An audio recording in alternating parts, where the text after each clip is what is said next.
গল্পের লেখক হলেন শেখ ইরফান, আর গল্পের নাম কালো বটগাছের ভয়।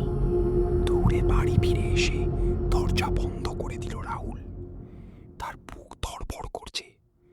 ঘামতে ঘামতে সে বিছানায় বসে পড়ল, কিন্তু সুমন কিছুতেই কথা বলছিল না। সে শুধু জানালার দিকে তাকিয়েছিল। রাহুল বলল, কি হয়েছে? কথা বলছিস না কেন? সুমন ধীরে ধীরে আঙুল তুলে জানালার দিকে দেখালো। রাহুল তাকিয়ে দেখে জানালার বাইরে সেই একই মহিলা দাঁড়িয়ে, সাদা কাপড়, এলোমেলো চুল আর ভয়ঙ্কর হাসি। সে ধীরে ধীরে জানালায় হাত রাখলো।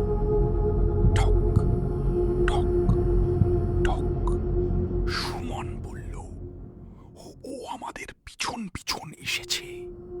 হঠাৎ জানালাটা নিজে থেকেই খুলে গেল। থাম! ঘরের ভিতর বরফের মতো ঠান্ডা বাতাস ঢুকে পড়ল। লণ্ঠনের আলো কাঁপতে লাগলো, আর ঘরের কোণে কেউ ফিস ফিস করে বলল, আমার ছেলেকে ফিরিয়ে দে। রাহুল কাঁপা গলায় বলল, আমরা কিছু করিনি।